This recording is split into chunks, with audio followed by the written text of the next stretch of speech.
Dans les sociétés qui dépendaient de la chasse, et prenons par exemple les sociétés esquimaudes qui dépendent principalement de la chasse maritime, nous trouvons que les croyances religieuses décrivent l'existence de forces métaphysiques représentées par une grande femme qui habite la mer et leur envoie des poissons pour qu'ils puissent les attraper.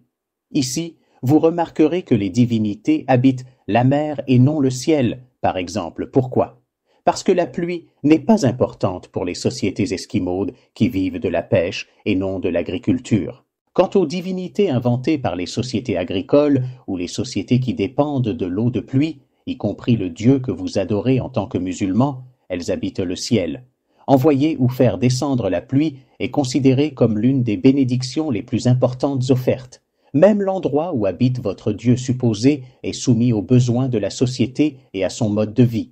Les conditions environnementales et le mode de vie des êtres humains se reflètent d'une manière ou d'une autre dans la religion qu'ils inventent, et cette religion sera en harmonie avec leur mode de vie ou exprimera leur société d'une manière ou d'une autre. Pratiquement, il n'existe aucune civilisation ou groupe humain sans religion, mais cette religion ne signifie pas nécessairement l'existence d'un Dieu surnaturel qui contrôle tout. Cela pourrait être une religion terrestre, comme le bouddhisme par exemple. Mais la ligne qui relie toutes ces religions ou croyances est le lien entre l'humain et quelque chose de métaphysique ou quelque chose au-delà du naturel, ou encore, elle lie l'humain à des dimensions spirituelles immatérielles. Ce lien était très nécessaire et peut-être l'est-il encore. Dieu, par exemple, reflète l'image de la société juive qu'il a inventée, qui était une société tribale, bédouine et hiérarchique, c'est-à-dire qu'elle avait un seul chef qui intervenait dans tous les détails et décidait de tout, et il fallait obéir à ses ordres. La divinité que l'humanité inventera reflètera sa structure et son mode de vie. Dieu, ou Yahvé, selon la dénomination juive, est comme un chef de tribu, et vous trouverez cela dans ses caractéristiques dans la religion juive. L'environnement désertique, caractérisé par le manque de ressources, exigeait l'invention de religions avec une tendance agressive envers ceux qui sont hors du groupe afin d'acquérir des ressources, car elles étaient très disputées, ainsi qu'une tendance à la solidarité, à la miséricorde et à la coopération au sein du système religieux pour distribuer ces ressources équitablement selon les besoins de chacun.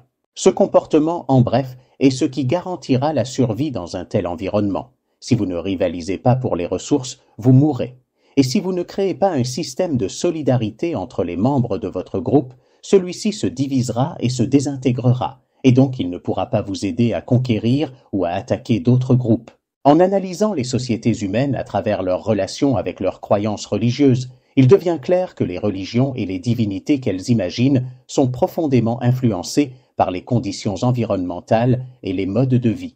Les exemples des sociétés de chasse, comme les Esquimaux, et des sociétés agricoles illustrent parfaitement comment les besoins pratiques façonnent la nature et les caractéristiques des divinités. Dans les sociétés de chasse, comme celle des Esquimaux, la survie repose sur les ressources marines. Ainsi, les croyances religieuses se concentrent sur des entités métaphysiques liées à la mer. Ces divinités ne résident pas dans le ciel, car la pluie n'est pas un facteur crucial pour ces communautés. Par contre, les sociétés agricoles, qui dépendent de la pluie pour leur culture, attribuent une importance majeure aux divinités célestes, responsables d'envoyer cette ressource vitale. Ces exemples montrent que les religions ne sont pas des systèmes fixes, mais des réponses adaptatives aux environnements et aux besoins des populations. Le rôle de la religion dans ces sociétés dépasse la simple spiritualité. Elle agit comme un mécanisme social, unificateur et structurant.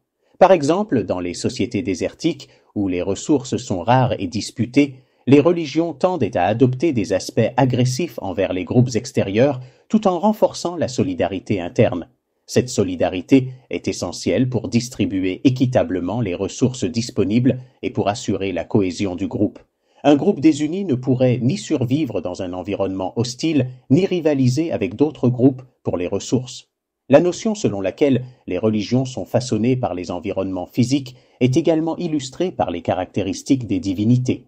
Dans le contexte juif, par exemple, Yahvé reflète l'organisation tribale de la société juive ancienne.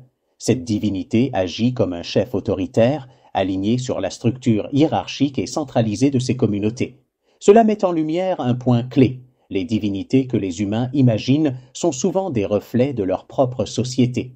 Cependant, il serait réducteur de conclure que toutes les religions se limitent à répondre aux besoins matériels ou sociaux.